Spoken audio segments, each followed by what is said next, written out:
Hello friends, welcome to my YouTube channel. तो आज की इस वीडियो में हम लोग बात करने वाले हैं सर्वांसम त्रिभुज के बारे में, यानी सर्वांसम आकृति के बारे में। सर्वांसम कितने प्रकार के होते हैं, कौन कौन से सर्वांसम होते हैं, इस वीडियो में हम लोग पूरा डिटेल्स जानेंगे। ठीक है, तो ये जो आपको क्लास 9th में जो आपको चैप्टर जो 7 में पड़ेगा, ये त्रिभुज नाम का चैप्टर है, इसमें आप लोग को सर्वांसम पढ़ना पड़ेगा। ठीक ना, तो चलिए बिना देर किए शुरू करते हैं। इसका PDF अगर आप लोग को चाहिए तो PDF आप लोग नीचे डिस्क्रिप्शन बॉक्स में मिल जाएगा, हम डिस्क्रिप्शन बॉक्स में दे देंगे। अगर वहाँ पर शो नहीं करेगा तो कमेंट बॉक्स में हम पिन कर देंगे, हमारी टीम द्वारा पिन किया जाएगा, है ना। तो चलिए सबसे पहले हम लोग समझते हैं कि सर्वांसम आकृतियाँ होता क्या है, यानी सर्वांसम आकृति किसे कहते हैं। सबसे पहले सर्वांसम का पहले मतलब शॉर्टकट में समझ लो। देखो, सर्व जोड़ अंग जोड़ सम बराबर क्या हो जाएगा, सर्वांसम।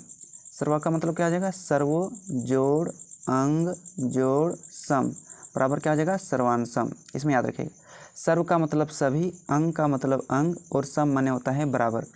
अगर जिस भी आकृति का सभी अंग बराबर रहेगा तो उसे क्या बोलेंगे, सर्वांसम।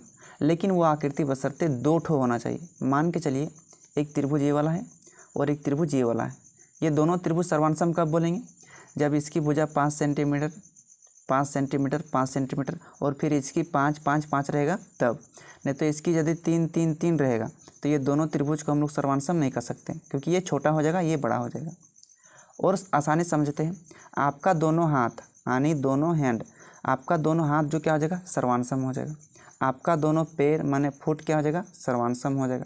लेकिन आपका हाथ और किसी दूसरे व्यक्ति का हाथ ये सर्वांसम नहीं हो सकता। केवल आपका हाथ और आपका हाथ वाला सर्वांसम हो सकता है। ठीक ना, तो सब समरूप होता है। तो समरूप हम लोग अलग से वीडियो में पढ़ेंगे, तो इस वीडियो में केवल हम लोग सर्वांसम की चर्चा करेंगे। तो पहले सर्वांसम आकृतियाँ किसे कहते हैं। दो आकृतियाँ सर्वांसम आकृतियाँ कहलाती है जब वे दोनों एक ही आकार मतलब एक ही आकार के और एक ही माप के हो, तो वे दोनों आकृति सर्वांसम आकृति कहलाती है। जब एक ही आकार और एक ही माप के रहेगा तब। जैसे देखिए यहाँ पर हम दो वृत्त ले लिए, एक पहला वृत्त ले लिए, इसकी त्रिज्या 7 है, दूसरा वृत्त ले लिए, इसकी भी त्रिज्या 7 है। ठीक है ना, अब ये दोनों वृत्त को हम सर्वांसम कर सकते हैं। सर्वांसम का जो चिन्ह होता है इस प्रकार से होता है और इस प्रकार से इसे कर दीजिएगा ना, ये होता है सर्वांसम का चिन्ह होता है, तो इसे आप लोग याद रखिएगा। तो ये दोनों वृत्त सर्वांसम है। अगर एक वृत्त हम लेते हैं ये वाला और इसकी त्रिज्या देते हैं 8 और एक वृत्त लेते हैं इस प्रकार से और इसकी त्रिज्या देते 9, तो ये दोनों वृत्त सर्वांसम नहीं होता। दोनों आकार सेम होना चाहिए, है ना। एक वृत्त, देखो क्वेश्चन पूछेगा क्या सभी वृत्त सर्वांसम हो सकता है, तो बोलेंगे नहीं हो सके। कोई वृत्त का त्रिज्या 7 होगा, कोई वृत्त का त्रिज्या 8 होगा, तो सभी वृत्त सर्वांसम नहीं हो सकता। लेकिन समान त्रिज्या वाले सभी वृत्त सर्वांसम होंगे। समान त्रिज्या माने अगर कोई वृत्त की सभी त्रिज्या 8 सेंटीमीटर, दो को त्रिज्या है ना, तो ये दोनों वृत्त क्या हो जाएगा, दोनों वृत्त हो जाएगा सर्वांसम हो जाएगा। तो इसको आपको याद रखना पड़ेगा। ठीक है, अब हम लोग चलते हैं कि सर्वांसम के प्रकार कितने होते हैं। सबसे पहले हम लोग समझ लेते हैं कि सर्वांसम के प्रकार कौन कौन से हैं। सर्वांसम के प्रकार में से सबसे पहला जो प्रकार है एस एस एस सर्वांसम। एस एस एस का मतलब होता है साइड साइड साइड। इसका मतलब हो जाएगा, हिंदी में बोलेंगे तो भुजा भुजा भुजा। इसको याद रखिएगा, भुजा भुजा भुजा। ये सर्वांसम का पहला प्रकार है, भुजा भुजा भुजा। देखिए कोई भी सर्वांसम है ना, उस सर्वांसम में ही डिफिनेशन छुपा है, मतलब परिभाषा छुपा है। एस एस एस माने भुजा भुजा भुजा क्या कहता है कि यदि एक त्रिभुज के तीनों भुजा, अगर एक त्रिभुज के तीनों भुजा क्रमशः मतलब लगातार दूसरे त्रिभुज के तीनों भुजा के बराबर हो, तो वे दोनों त्रिभुज एस एस सर्वांसम कहलाते हैं। एक त्रिभुज का 3 गो भुजा फिर दूसरे त्रिभुज का तीनों भुजा बराबर रहेगा, तो वे दोनों त्रिभुज एस एस सर्वांसम कहलाते हैं। जैसे देखिए एगो ए बी सी, यहाँ एक त्रिभुज यहाँ पे है और यहाँ पर है पी क्यू आर, एक त्रिभुज है। ए बी जो भुजा है वो पी क्यू के बराबर है, ए सी जो भुजा है वो पी आर के बराबर है, और बी सी जो भुजा है वो क्यू आर के बराबर है। ध्यान से देखिए, तो ये दोनों त्रिभुज क्या हो सकता है, सर्वांसम हो सकता है। किस नियम के आधार पर, एस एस एस नियम के आधार पर। ऐसा क्यों, एस एस नियम कहता है कि एक त्रिभुज के तीनों भुजा फिर दूसरे त्रिभुज के तीनों भुजा के बराबर हो, तो ये दोनों त्रिभुज एस एस सर्वांसम कहलाते हैं। तो यहाँ हम दिखा दिए हैं कि ए बी जो है पी क्यू के बराबर है, बी सी जो है क्यू आर के बराबर है और ए सी जो है पी आर के बराबर है। तो इस प्रकार से दोनों त्रिभुज क्या हो गया, सर्वांसम किस नियम के आधार पर? RHS के नियम के आधार पर। नेक्स्ट हम लोग सर्वांशम के प्रकार समझते हैं। दूसरा सर्वांशम है SAS सर्वांशम यानी सास। सास का शॉर्टकट में बोल दे रहे हैं, सास आप लोग बोल रहे हैं। साइड एंगल साइड, साइड माने भुजा और एंगल माने कोण और फिर साइड माने भुजा, है ना। तो क्या हो जाएगा, हिंदी से नाम हो जाएगा भुजा कोण भुजा, भुजा कोण भुजा। तो ये क्या हो जाएगा, एक त्रिभुज के दो गो भुजा, देखिए दो गो भुजा और उसके अंतर्गत कोण, वो अंतर्गत मतलब उसके बीच में है। देखिए एक त्रिभुज के दो गो भुजा है और उसके बीच में कोण है, ठीक है।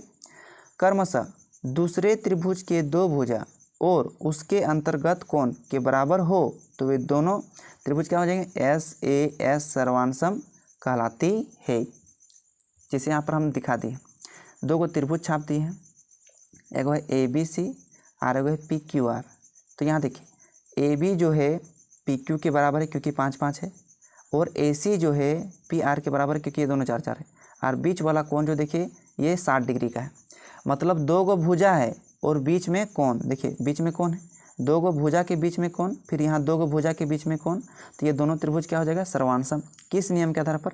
SAS नियम के आधार पर, यानी सास नियम के आधार पर, ठीक ना। इसे कॉमेडी के लिए बता रहे हैं तो याद रखने के लिए। तीसरा हम लोग प्रकार समझते हैं AAS सर्वांशम। AAS सर्वांशम। अब A माने एंगल, एंगल माने कोण, फिर एंगल कोण, S माने भुजा, यानी एंगल एंगल साइड। तो ये सर्वांशम क्या होता है, एक त्रिभुज के दो कोण, देखिए एक त्रिभुज के दो कोण और एक भुजा, और एक भुजा। देखिए ये जो भुजा है बीच में नहीं है ना, तो बोलते हैं कि उसके अंतर्गत भुजा। जैसे पीछे वाला डिफिनेशन में हम लोग देखे थे कि यहाँ जो A जो है इसके बीच में है, दो भुजा के बीच में, इसलिए अंतर्गत कोण बोले थे। लेकिन यहाँ पर ये वाला नहीं है, ठीक है नहीं।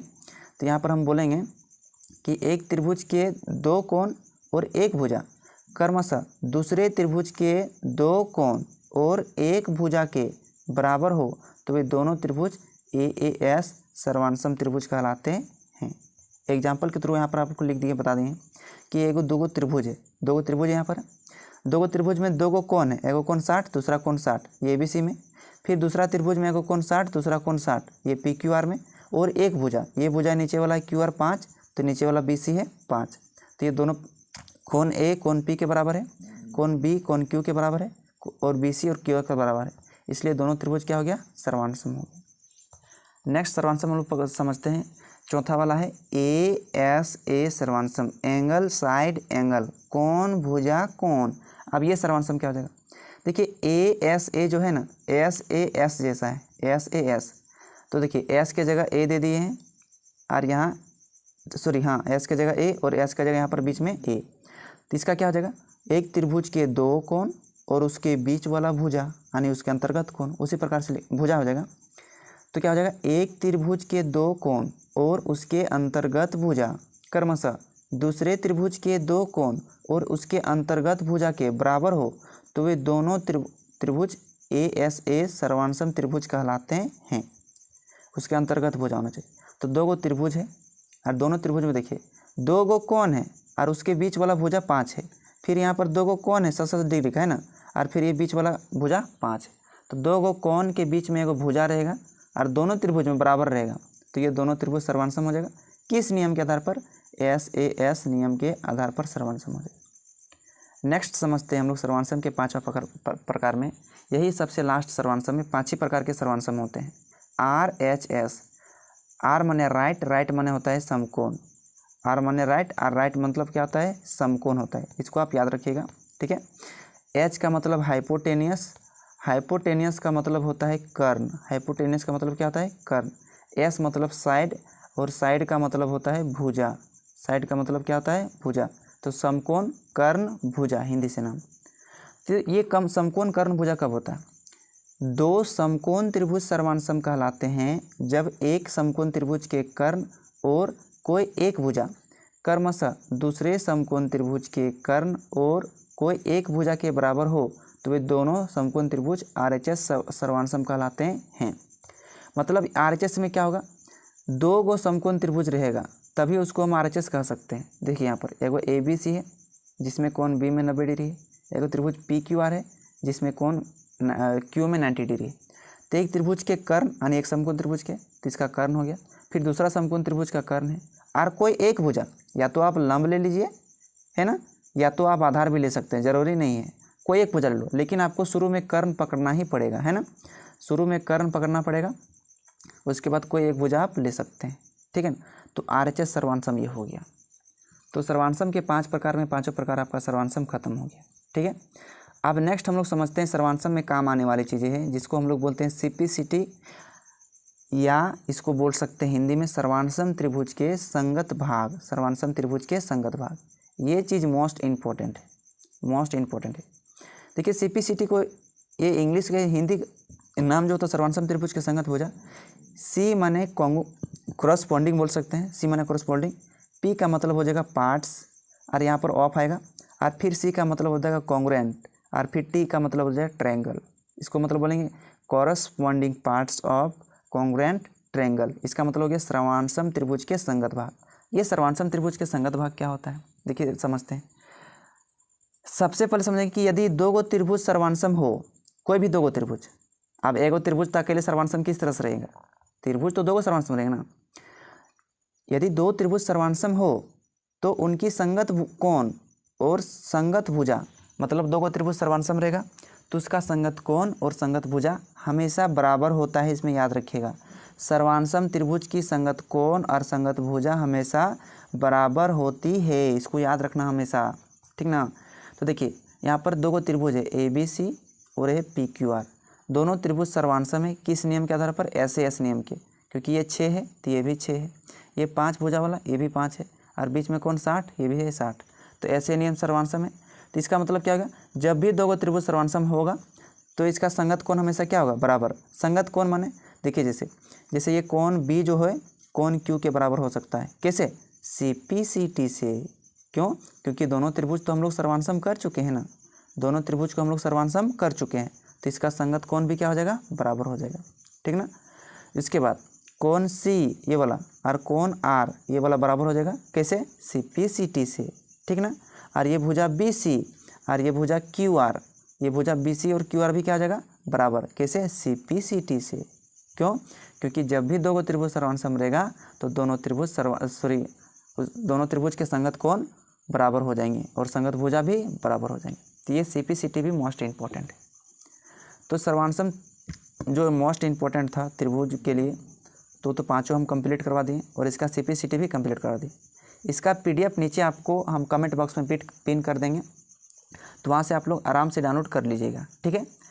तो उम्मीद करता हूँ कि इस वीडियो के माध्यम से सर्वांसम का जो जितना भी टॉपिक था इस वीडियो में सभी आप लोग को कंप्लीट हो गया होगा।